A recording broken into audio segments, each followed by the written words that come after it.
Bienvenue sur Faites entrer l'expert, le podcast qui va littéralement vous métamorphoser en une meilleure version de vous-même. Je suis Laurent Pellet, ancien cadre dirigeant d'un grand groupe français, reconverti dans la formation et la conférence professionnelle.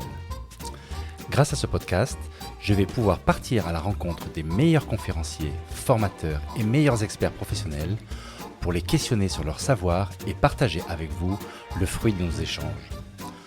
Mon ambition sera de vous offrir une véritable boîte à outils que vous pourrez enrichir au fil des épisodes.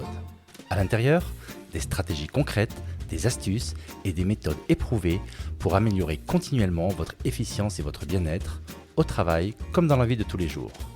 Et maintenant, ouvrez grandes vos oreilles et faites entrer l'expert. Alors bonjour à tous, aujourd'hui j'ai le plaisir d'être avec Régis Rossi. Bonjour Régis. Bonjour Laurent. Alors Régis, tu es la deuxième personne que Jean-Philippe Ackermann m'a recommandé. Je t'ai appelé, tu as tout de suite dit oui, donc vraiment un grand merci. Je suis très heureux de t'avoir ici. Là, tout pareil. Voilà, après l'épisode avec Stéphane Moriou, qui était l'autre personne que Jean-Philippe m'a recommandé, tu es bienvenu dans l'épisode numéro 3 et bienvenue à tous nos auditeurs dans l'épisode numéro 3. Alors, ce que je te propose pour commencer, comme d'habitude, c'est peut-être de te présenter rapidement pour comprendre un petit peu, voilà, quelle est ton expertise. D'habitude, je le dis, mais là, je vais te laisser la faire découvrir à nos auditeurs, ton expertise et la manière originale dont tu traites cette expertise quand tu es en conférence. D'accord. Eh bien, moi, mon expertise, c'est l'intelligence émotionnelle. C'est un sujet sur lequel je travaille depuis de nombreuses années. Aujourd'hui, on parle beaucoup d'intelligence émotionnelle, mais moi, ça fait quasiment 20 ans que j'étudie ce sujet-là. J'ai travaillé sur des conférences, des masterclass, des livres également que j'ai coécrits sur ce sujet. Voilà, donc derrière l'intelligence émotionnelle, mais je pense qu'on en parlera, c'est de relations dont on parle. Et la relation, très souvent, on entend la relation par la relation interpersonnelle. Or, il y a également la relation à soi, parce que la première personne avec qui on communique, c'est soi-même, et puis la relation à son environnement. Et donc l'idée, c'est comment est-ce qu'on arrive à créer des environnements favorables à des relations efficaces, saines et durables.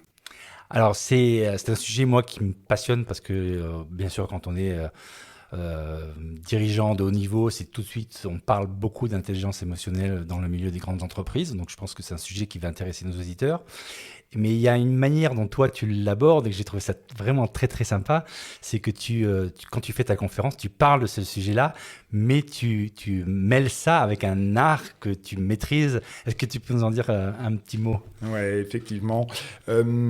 J'ai un passé d'illusionniste et donc j'utilise les mécanismes de l'illusion pour venir parler de l'art managérial, de leadership, de communication et donc d'intelligence émotionnelle.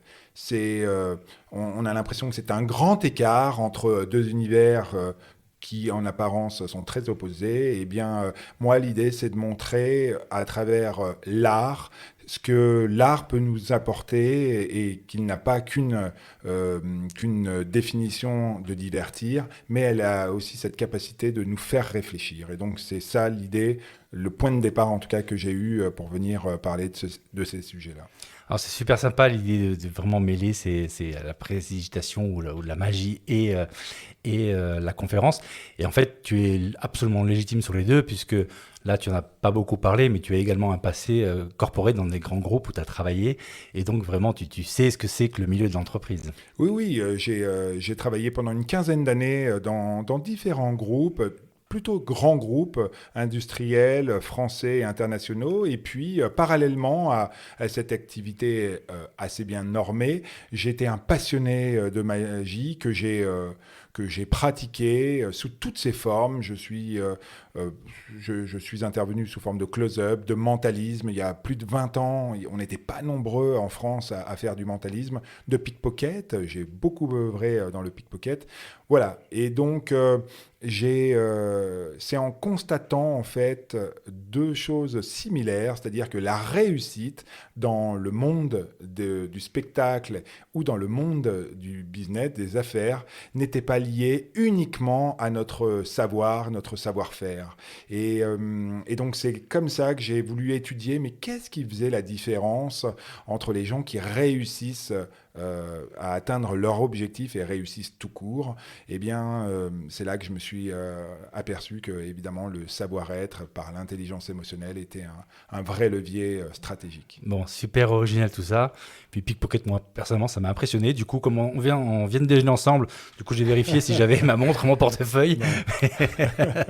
Alors, j'aimerais commencer, on va dire, par aller du plus général au plus concret ou au plus précis. Et donc, peut-être, avant de parler de l'intelligence émotionnelle, parler de l'intelligence tout court. Donc, l'intelligence, ça va être un grand I. Parce que si on parle de l'intelligence émotionnelle, c'est que forcément, il y a plusieurs sortes d'intelligence, dont l'intelligence émotionnelle. C'est ça, je crois que c'est Gardner, qui, dans les années 80, en fait, ça, des années 80, qui a dit que les intelligences, en fait, étaient multiples. Je crois que c'est au nombre de 9, c'est ça. Et donc, l'intelligence émotionnelle fait partie de l'une de ces 9 intelligences. Lui ne parle pas d'intelligence émotionnelle, il parle d'intelligence interpersonnelle et intrapersonnelle. Oui, c'est vrai. Voilà, qui font partie de ces 9 intelligences. Il y a spatiale, kinesthésique, musicale, logico-mathématique, il me semble. Je dois en oublier, linguistique, enfin bref. Il parle de différentes intelligences. Mais il ne parle pas proprement dit de l'intelligence émotionnelle. C'est quelques années plus tard, c'est dans les années 90 que John Mayer et Peter Salovey, qui eux sont des chercheurs, vont pour la première fois utiliser ce concept d'intelligence émotionnelle.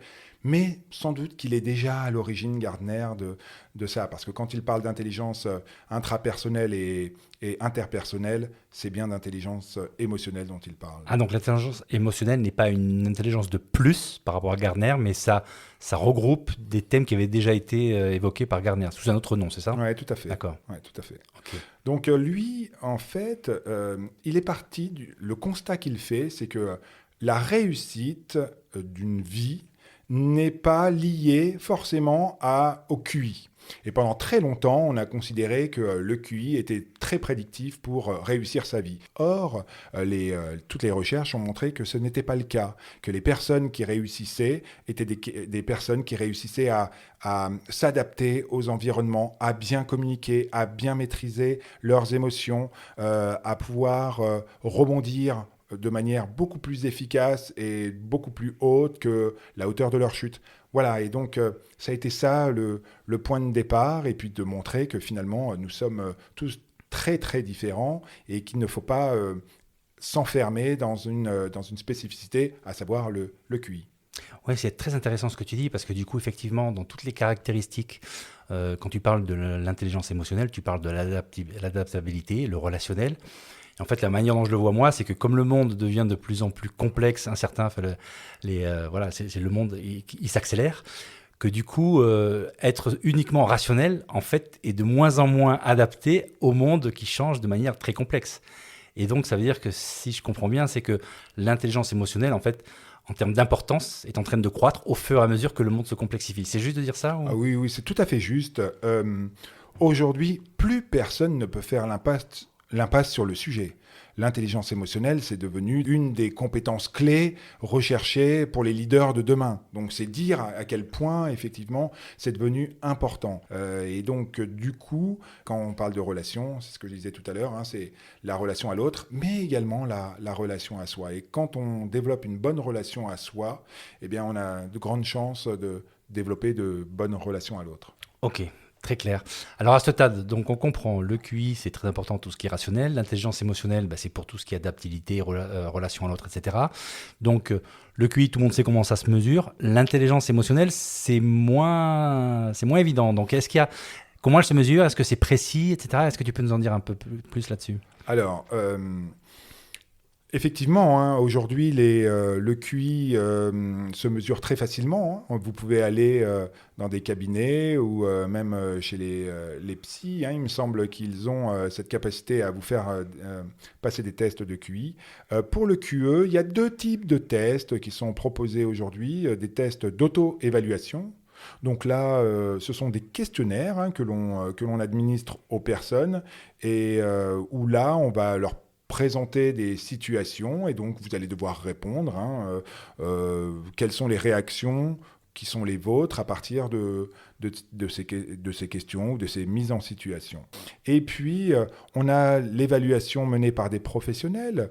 Donc là, ce sont, ce que je disais, des psychologues, des coachs, très souvent, ou d'autres professionnels qui sont formés, qui peuvent administrer, eux, des évaluations un peu plus approfondies de l'IE.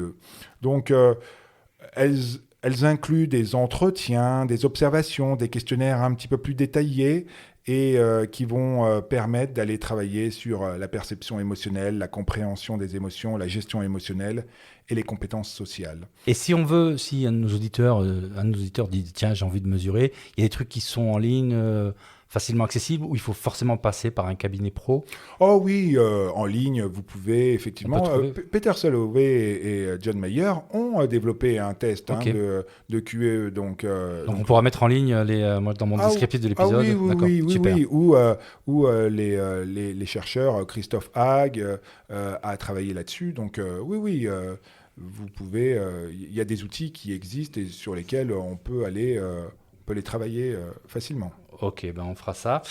Et donc, alors, à ce stade-là, donc on se comprend que c'est important, surtout dans le monde qui est actuel. On comprend que ça se mesure. Maintenant qu'on a, on va dire, des résultats, est-ce qu'on pourrait, autant le QI, une personne qui a 0 de QI ou une personne qui a 140 de QI, on voit très bien quelles sont les conséquences et à quoi ça se voit. Par contre, en termes de QE, c'est moins évident. Donc, est-ce qu'on pourrait prendre les deux cas extrêmes, c'est-à-dire quelqu'un qui a, alors même si ça n'existe sans doute pas d'avoir un QE à 0, mais quelqu'un qui aura un QE très faible et une autre personne qui aura un QE très développé, à quoi je reconnais, si j'ai cette personne devant moi, à quoi je reconnais qu'elle a un QE élevé ou un QE très faible? C'est une bonne question. En réalité, une personne qui a un QE extrêmement faible, donc un faible niveau d'intelligence émotionnelle, elle va présenter quand même quelques caractéristiques. Alors, pour en donner quelques-unes, on peut parler de la difficulté à reconnaître ses propres émotions. Ok. Ça, très clairement. Donc la conscience de soi, en fait. On est d'accord. Oui, exactement. Une personne qui a une faible IE, elle va avoir du mal à identifier, à comprendre ses propres émotions. Elle ne peut pas être consciente de ce qu'elle ressent. Et donc, ça va rendre difficile ses décisions. Et en fonction des émotions qu'elle a. Ensuite, il y en a un deuxième que je vois très clairement pour une personne qui en manquerait cruellement, c'est le manque d'empathie. Alors ça, donc l'empathie, tu définis ça comment? L'empathie, en fait, c'est cette capacité à se mettre à la place et à ressentir, jusqu'à ressentir. Alors à ressentir. Sans fusionner, c'est ça Exactement. On est là sur de l'émotionnel. J'arrive à comprendre, en tout cas, j'essaie de comprendre le point de vue de l'autre et de comprendre son ressenti. Et attention, il ne faut pas confondre l'empathie et la compassion. La compassion, c'est compatir. C'est souffrir avec. Et donc, souffrir avec, ça peut être dangereux pour soi. On en reparlera. Oui, bien sûr, c'est pas évident, oui, bien sûr. Et donc, du coup, voilà, une personne qui manque d'empathie, elle va avoir du mal à comprendre les émotions des autres. Et donc, elle va être perçue comme insensible ou peu attentionnée. D'accord. Donc, finalement, faible conscience de ses propres émotions et faible compréhension des émotions de l'autre. Ouais. Et donc là, on voit les conséquences. Voilà. En fait, et une troisième caractéristique d'une personne qui manque cruellement d'intelligence émotionnelle, je dirais qu'elle a la difficulté à gérer ses émotions. Elles peuvent réagir de manière excessive, inappropriée, face à du stress ou à des situations émotionnelles intenses. Ouais. Voilà 3 caractéristiques très précises qui vous permettent d'identifier une personne qui manque cruellement d'intelligence émotionnelle. Sachant que la troisième est la plus facile à détecter, parce que quand on voit un mec en face de nous qui pète les plombs, là, si c'est répété de manière... c'est ça. Oui, parce donc que vous pouvez... ce qui est, et tu as raison de le préciser, c'est la répétition. Ouais, c'est vraiment cette répétition. Oui, ça arrive à tout le monde. Voilà, exactement. Attention, on pourra en reparler peut-être, mais évidemment, des réactions de colère... sont naturelles. Mais la colère, encore une fois, il faut savoir la guider et ne pas se laisser guider par elle. Ok. Alors, Donc là où on en est, c'est important, on sait la mesurer, on voit qu'est-ce qui se passe si j'en ai pas, ou si j'en ai peu. Donc forcément, n'importe quelle personne normalement constituée se dit j'ai envie d'augmenter mon intelligence émotionnelle. Et donc là, comment on fait concrètement ? Ouais. Il faut toujours partir d'une problématique. Ça, c'est vraiment important. Qu'est-ce qui est important pour nous ? C'est une question qu'on ne se pose pas suffisamment. C'est-à-dire que demain, quel est le souhait que j'aimerais formuler pour que dans ma relation interpersonnelle, intrapersonnelle, je me sente mieux. Ensuite, à partir du moment où on a posé cette question, eh bien, c'est quel est le pas que je dois faire, quels sont les outils que je dois aller chercher pour pouvoir m'aider à résoudre cette problématique. Il faut être conscient, évidemment, de la nécessité de la développer, mais de faire attention à ne pas en faire quelque chose d'extrêmement impératif. Oui. Tu vois ce que je veux dire ? Ah oui, mais tout à fait. C'est quand on pousse le curseur trop loin, après ça sature, quoi. Exactement. Donc, exactement. bon niveau. Donc, c'est une approche équilibrée qu'il va falloir développer, qui incorpore évidemment l'intelligence émotionnelle, mais tout en valorisant d'autres capacités telles que la logique, la pensée critique, la prise de décision rationnelle. Voilà. Et ça va nous permettre d'avoir une croissance, un développement humain harmonieux. Et du coup, est-ce qu'il y a une relation entre QI et QE ?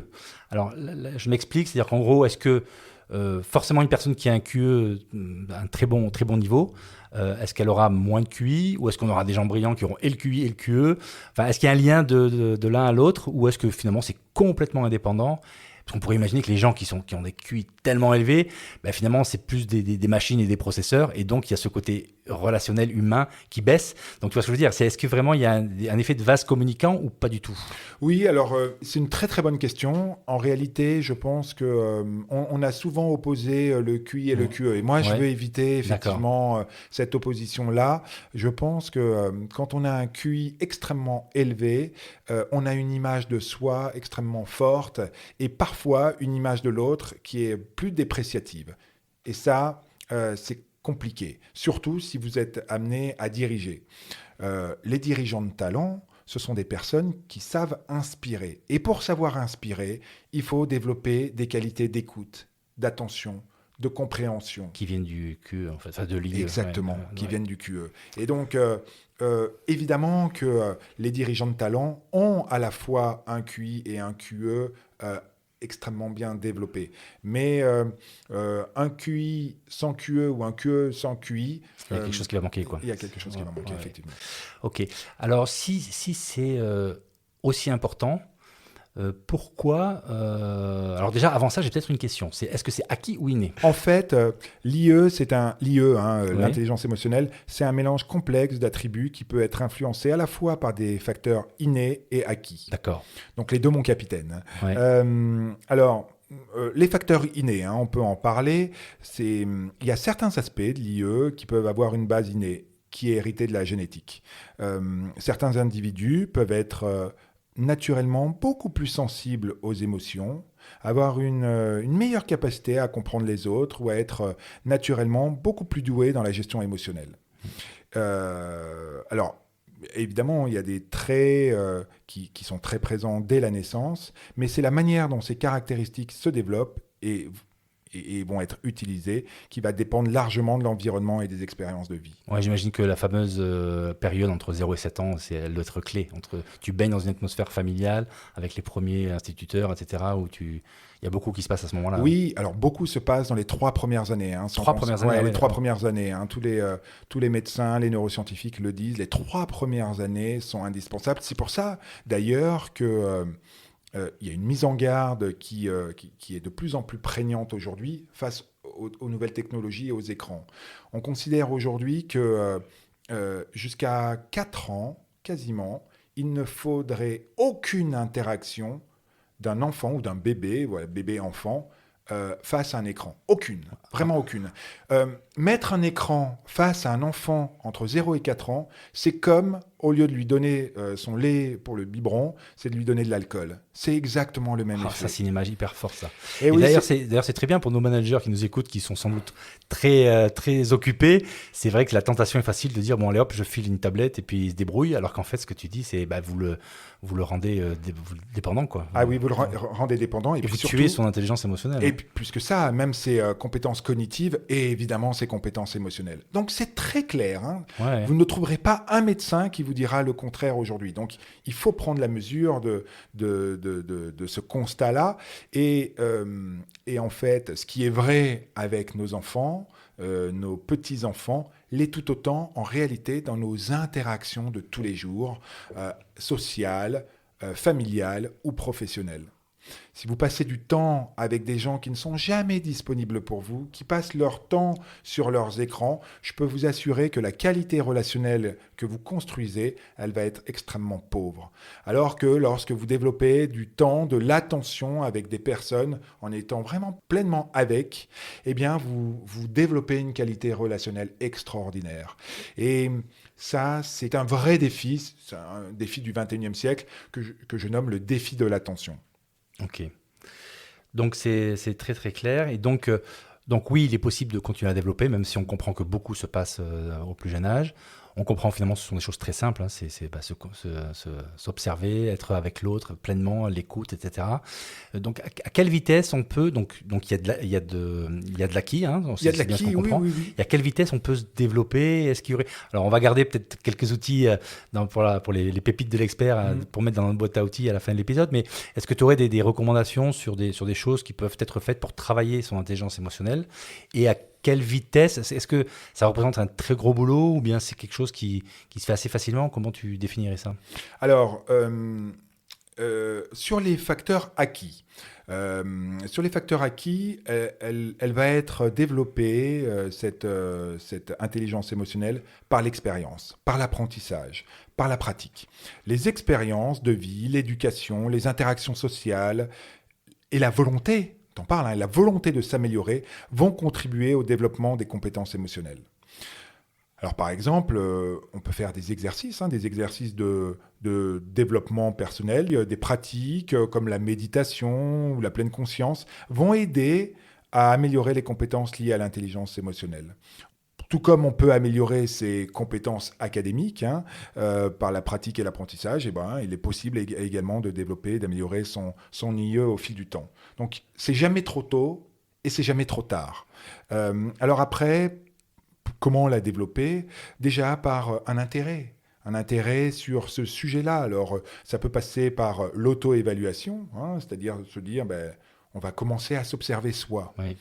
C'est vraiment pour moi la Ce qui est le pilier 1 que tu disais, c'est la conscience de ses propres émotions. Voilà, on parle de conscience de soi. Donc c'est s'observer, c'est prendre conscience de ses propres émotions, ce qui les déclenche et comment on y réagit. Et donc ensuite, on apprend à nommer, à reconnaître ses émotions pour mieux les gérer. Oui. Ça peut être fait mais tous les jours. Tous les jours, vous pouvez vous dire, mais tiens, dans cette journée que je viens de passer, quelles ont été les émotions les plus fortes que j'ai ressenties. Et donc, qu'est-ce qui les a déclenchées? Quels sont les besoins sous-jacents à ces réactions? Donc ça, voilà, c'est ce que j'appelle l'auto-évaluation. Donc ça, c'est la première chose.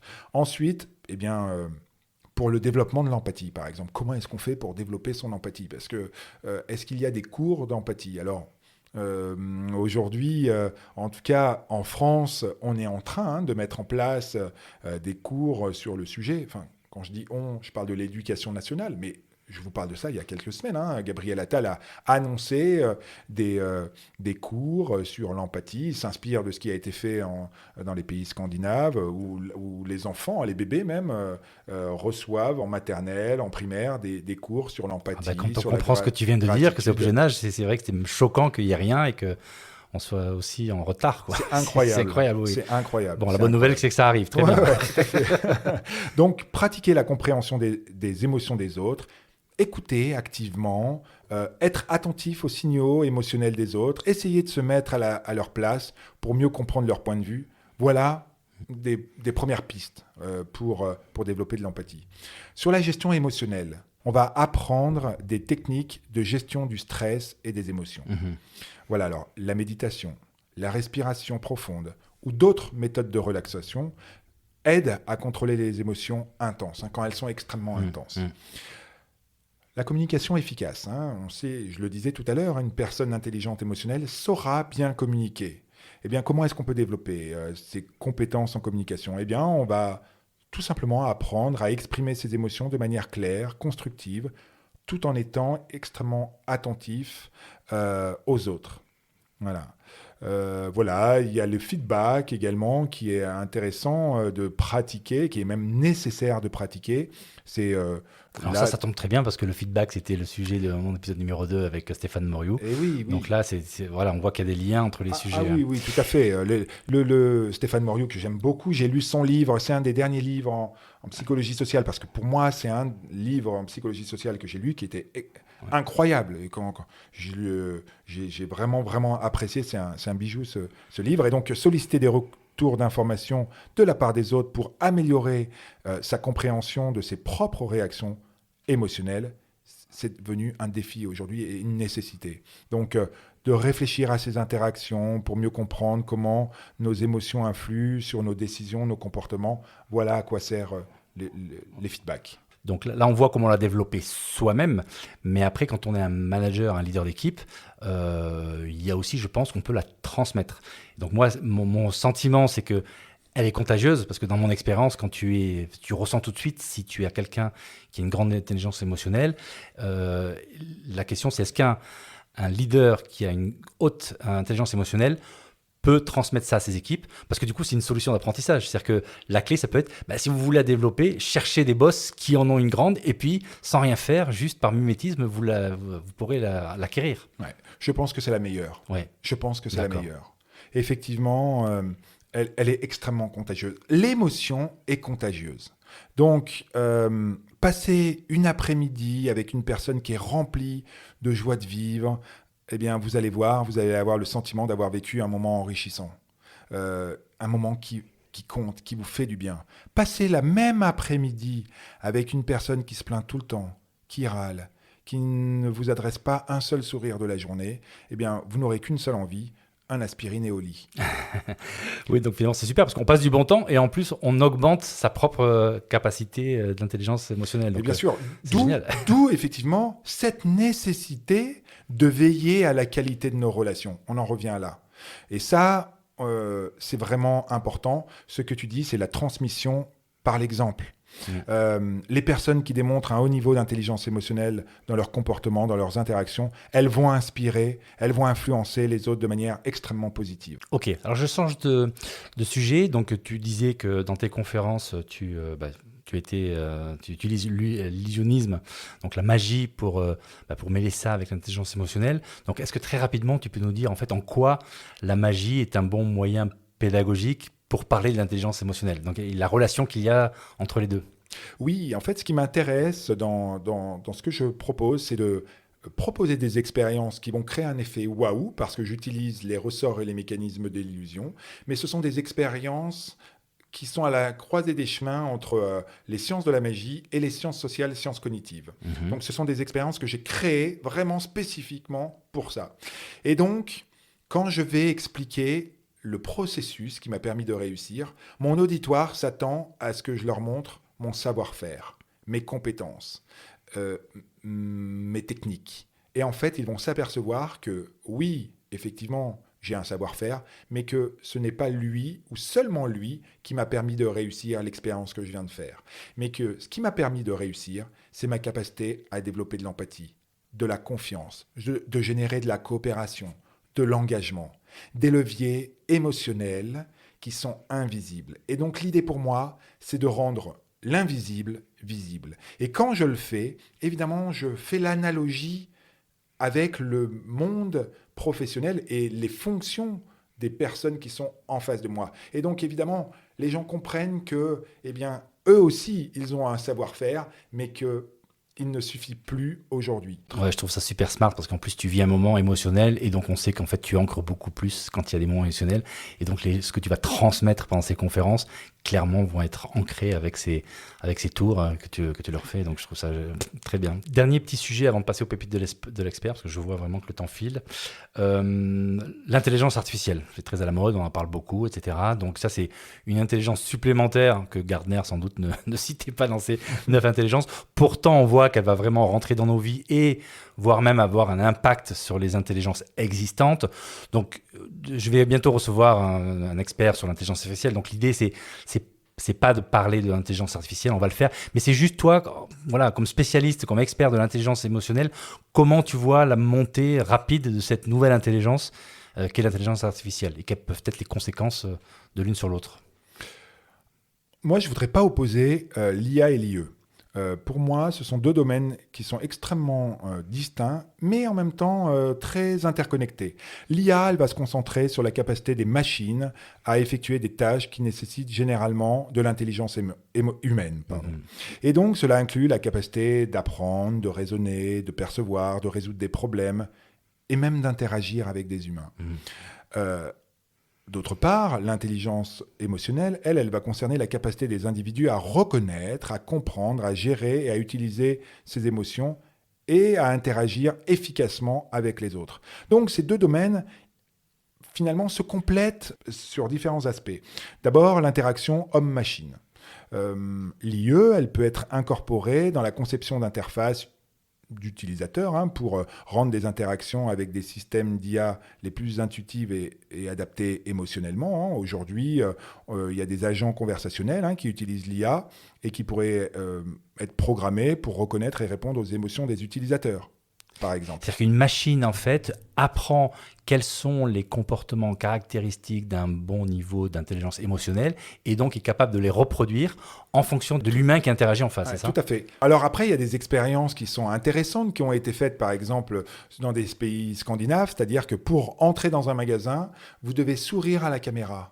Si vous ne souriez pas, alors ça ne s'ouvre pas. Les portes, les portes ne s'ouvrent pas. Ouais. C'est un peu ça. Et donc, vous êtes obligé de sourire à la caméra. Et donc, vous souriez. Et évidemment, le sourire, on le sait, ça va générer des... Ça me plaît, ça. Du coup, le client qui rentre, il est déjà dans de meilleures prédispositions que... Et oui, alors, en plus de ça, ils l'ont fait pour que, évidemment, les personnes soient dans de bonnes prédispositions. Ouais. Et quels ont été les résultats de ces tests? C'est que le panier moyen était beaucoup plus élevé parce que quand vous souriez, évidemment, vous êtes plus en capacité à faire des achats spontanés, irréfléchis. Vous voyez, donc bon, voilà.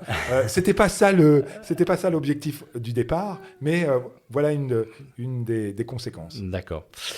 Ok, écoute, je pense qu'on a fait un très bon tour là. Donc maintenant, ce que je te propose, c'est passons maintenant aux pépites de l'expert. Donc, la première pépite, c'est la boîte à outils. Donc, est-ce que tu peux nous donner un premier outil que j'appelle donc Quick Win, qui serait un outil que nos auditeurs pourraient tout de suite mettre en place là, une fois qu'ils ont fini d'écouter cet épisode, et qui tout de suite donnerait un résultat en termes d'intelligence émotionnelle qui leur permettrait de progresser, quel que soit leur niveau leur point de départ. Ouais. Alors moi, un outil très facile à mettre en place, qui est rarement mis en place à la fois dans sa vie professionnelle et dans sa vie personnelle, c'est l'exercice de gratitude. L'exercice de gratitude consiste à signifier à une personne 3 choses qui ont été marquantes pour soi et qui ont été marquantes parce que l'autre nous a dit quelque chose ou a fait quelque chose pour nous sans s'en rendre compte ou consciemment, et qui nous a été extrêmement utile. Alors, dans le cadre privé, comment ça se passe? Eh bien, j'invite souvent les gens le dimanche soir, par exemple. Il faut qu'il y ait une périodicité, donc généralement, on le fait c'est de manière hebdomadaire dans le cadre privé, où là, vous vous réunissez en famille, donc avec votre conjoint, les enfants, et puis, eh bien, chacun à son tour va avoir préparé cet exercice et donc va dire 3 merci aux uns et aux autres pour quelque chose qui a été, une réalisation qui a été faite dans la semaine. Et ça marche en entreprise, ça aussi? Eh bien, en entreprise, ça marche, effectivement. Alors là, c'est pendant les réunions, c'est pas des rythmes hebdomadaires, mais ça peut être mensuel. Voilà, on va remercier chacune des personnes là, qui constituent le groupe dans lequel nous travaillons pour quelque chose qui a été pareil, quelque chose qui a été dit, quelque chose qui a été fait. Et ça augmente le niveau, j'imagine, de toute l'équipe, en fait, en plus. Donc, Évidemment, évidemment. Et puis, ça vous permet... vous savez, le cerveau repère toujours ce qui ne va pas. Il va vite identifier quels sont tous les facteurs de risque. Ouais. C'est son boulot en même temps. Oui, c'est son Il est boulot. programmé pour sûr, détecter bien les sûr. risques. Et, Il n'est pas programmé pour cultiver la joie. Et donc, il va falloir l'aider à cela. Et c'est important parce que quand on parle des émotions à la fois des émotions primaires. Les émotions primaires, il n'y en a pas tant que ça, il y en a 6. La colère, le dégoût, la tristesse, la peur, la surprise et la joie. Donc, il est important pour avoir un équilibre émotionnel de cultiver cette joie. Eh bien, vous la cultivez en pratiquant ce type d'exercice. Alors, vous allez voir, hein, au départ, quand je dis ça, des managers, à ça des met mal à dirigeants, l'aise, j'imagine. Ouais. les gens se disent, mais Ouais. c'est compliqué. Mais quand vous le mettez en place, c'est extrêmement magique. Parce qu'il se passe quelque chose auquel vous ne vous attendez pas. Donc ça, c'est vraiment important de le cultiver. Essayez, c'est l'adopter. Allez-y, c'est facile. Oui. Même si tu dis c'est facile à mettre en place, mais je comprends qu'il peut y avoir des barrières parce que dans le monde où on n'a pas l'habitude en fait. Les barrières sont psychologiques. Ouais. Les barrières sont psychologiques. J'entends souvent des parents se plaindre des conflits interpersonnels entre les enfants. Mais si vous ne donnez pas de moments où les enfants peuvent porter un regard positif sur l'autre, évidemment, vous leur donnez moins d'armes pour ancrer des relations saines, efficaces, durables entre elles. Okay. Et donc ça, ce sont c'est un outil, mais qui est extrêmement efficace. Ok, alors l'autre outil qui peut être un peu plus long à mettre en place, mais qui est extrêmement puissant, tu en aurais en tête ? Oui, je parlais tout à l'heure de la respiration. Sur le stress, la respiration, c'est la cohérence cardiaque, par exemple, c'est un très très très bon outil. Il faut, quand on est dans des environnements où parfois les tensions peuvent être importantes ou en tout cas les états de stress peuvent être beaucoup plus familiers, il faut développer la cohérence cardiaque. Ça, c'est vraiment vraiment important. Donc, allez étudier le sujet. Il y a plein de sites internet sur lesquels on a des petites vidéos qui vous aident à réaliser ces exercices de respiration, ou vous avez des outils aujourd'hui que vous achetez qui vous permettent de porter votre respiration. Ça, c'est vraiment, vraiment important. Alors, vous pouvez l'utiliser au quotidien. Hein. Généralement, la cohérence cardiaque, on en fait plusieurs fois par jour. Ça dure 5 minutes. Mais en fait, ce qui est long en fait et compliqué, c'est de le transformer en routine. En fait, c'est ça. Hein, Exactement. C'est pour ça que tu le classes dans cette. Exactement. Ouais. Alors, c'est marrant que tu me donnes ces exemples-là. Et en fait, comme tu sais, je me lance dans la formation. Et en fait, il y a tout un catalogue, notamment sur la gestion des émotions. Et en fait, on retrouve ces outils-là. Et les entreprises sont en demande. Hein. Ouais, mais vous savez, j'ai la chance de rencontrer énormément de dirigeants. Et donc, je m'intéresse toujours à comment est-ce qu'ils font, eux, pour gérer des situations extrêmes, faire face à des conflits qui parfois peuvent être vraiment très, très importants. Mais je m'aperçois qu'en définitive, ils développent ces outils. Les outils dont je vous parle, ils les mettent en exergue. J'entends souvent des personnes dire « Waouh, quel discours incroyable, il est tellement fort en improvisation, etc. » Mais en réalité, évidemment, Churchill disait « Un discours improvisé a été réécrit 3 fois. » Il est bon ce Churchill quand même. Ah, il est très fort. Et donc, voilà, il n'y a pas de secret. Ouais. Le secret, il est dans le travail. Ouais. Dans le travail. Écoute, maintenant, si tu es d'accord, donc les bons plans de l'expert, donc là, bon, tu as parlé de ton livre, donc ça on le mettra dans le descriptif. Est-ce qu'il y a d'autres ressources possibles que tu recommandes qui vraiment, voilà, donc l'idée c'est de pas inonder nos auditeurs, mais juste quelques pépites comme ça que tu. Ce qui est toujours intéressant, c'est pour cultiver effectivement l'empathie, la compréhension des besoins de l'autre, c'est de lire. Lire. Aujourd'hui, on lit de moins en moins.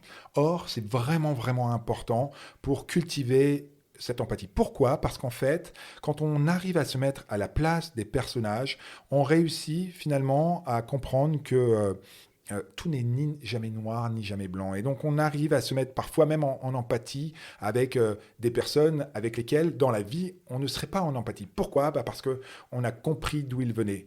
On est moins dans le jugement. Donc, lire favorise aujourd'hui cela. Lire, mais également regarder des séries, permet également cela. Écoutez mon podcast. Écouter des podcasts. Et en fait, ce qui est très intéressant et connexe à tous ces sujets, c'est la relation. Donc, plus vous passez de relations avec des personnes très différentes, dans des milieux aussi très différents, plus vous allez en fait développer votre intelligence émotionnelle. Donc, il faut aller dans des environnements dans lesquels on n'a pas l'habitude d'aller. Converser avec des personnes avec qui on n'a pas l'habitude de converser. Parce qu'on va comprendre davantage leurs besoins, on va comprendre davantage leur point de vue et on va être de moins en moins dans le jugement. Une personne qui a une intelligence émotionnelle développée, je ne l'ai pas dit tout à l'heure, mais est rarement dans le jugement. Et là, quand tu décris ça, moi, ça me fait penser, le mot qui me venait à l'esprit, c'est ouverture d'esprit. Ouverture d'esprit et intelligence émotionnelle, j'imagine que c'est très lié, non ? Ah oui, bien sûr. Ouais. Ouais. Curiosité également. Curiosité, ok. Et enfin, moi, j'aime bien demander aux experts l'autre pépite qui est le petit secret, j'appelais ça comme ça, mais j'aimerais poser la question différemment. Peut-être, c'est, imagine que tu es sur ton lit de mort après une vie bien complète, tu as ton enfant ou tes petits-enfants à côté de toi et tu veux transmettre un message. Quel serait-il ? Waouh. Je lui dirais, échange les gens qui te font perdre ton temps contre les gens qui te font perdre la notion du temps. Waouh. Là, il faut digérer ça. Ok, ouais. Très bien, ça là. Merci. Et donc, comme tu le disais, donc tu interviens en entreprise. Donc, faites entrer l'expert, c'est aussi faites entrer l'expert dans votre entreprise. Donc, pour comprendre un petit peu sur donc, la thématique, c'est l'intelligence émotionnelle. Donc, comment ça se passe ? Tu as plusieurs thématiques, tu as aussi des ateliers. Qu'est-ce que tu peux faire en entreprise ? Oui, alors en fait, moi, j'interviens sur 2 domaines particuliers. Le premier, c'est vraiment les conférences, des conférences que je veux inspirantes. Et puis qui sont d'une durée généralement, ça peut aller du mode TEDx, on me demande d'intervenir 15 minutes jusqu'à à peu près 2 heures. Voilà, donc je suis dans cet intervalle de temps. Ouais. Et tout type de public, de combien à combien de personnes ça... Le plus petit public, je l'ai fait ce matin, ils étaient 3. D'accord. 3, donc j'ai fait une conférence devant 3 personnes. Et donc, le plus grand alors le plus grand que j'ai eu la chance d'avoir, c'est 3600 personnes au Palais des Congrès. Voilà. Ça.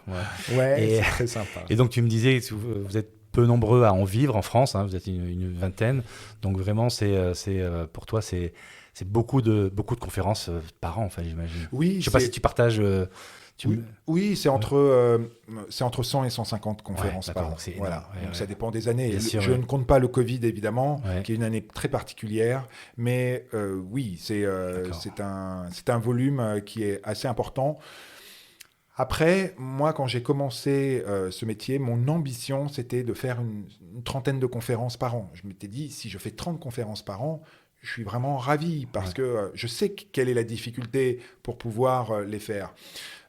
Après, c'est un métier qui marche beaucoup au bouche à oreille. Plus vous faites d'interventions, eh bien, plus vous êtes sollicité parce que les futurs commanditaires sont toujours dans la salle où on parle autour d'eux. Donc, c'est un métier qui marche beaucoup à la recommandation. Ok, très bien.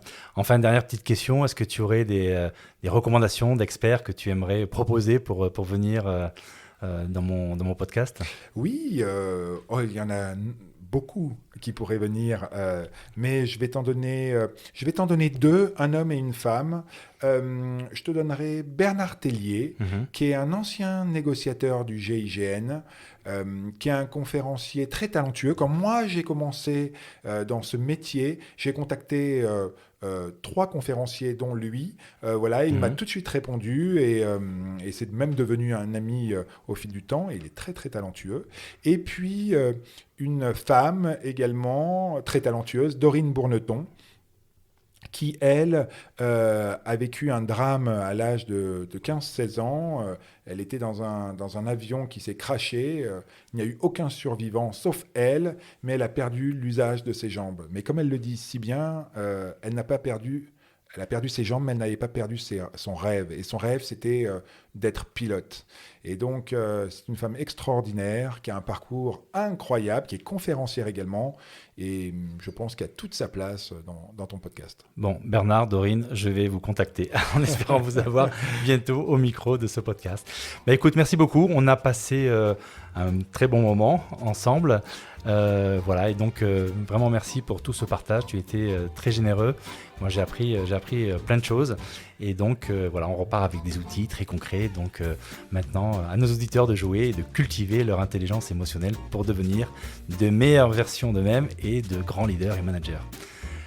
Merci beaucoup, Régis. Merci à toi, Laurent. À très bientôt, tout le monde. Grand plaisir. Bye bye.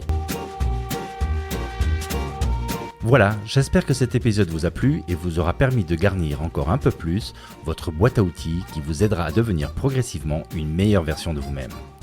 Si vous suivez et aimez ce podcast, alors soyez généreux et partagez-le avec vos proches, vos collègues et vos équipes pour que eux aussi puissent profiter de ces pépites d'experts. Un autre moyen pour en faire profiter le plus grand nombre est de le faire augmenter en visibilité en le faisant remonter dans les classements. Pour faire ça, c'est très simple. Mettez simplement 5 étoiles et un commentaire qui donnera envie à d'autres de nous écouter. Enfin, je vous rappelle que vous pouvez aussi vous abonner à ma newsletter dont j'ai mis le lien dans le descriptif. Grâce à ça, vous serez averti avant tout le monde de la sortie d'un nouvel épisode et vous pourrez aussi bénéficier d'infos introuvables ailleurs. Alors maintenant, à vous de jouer!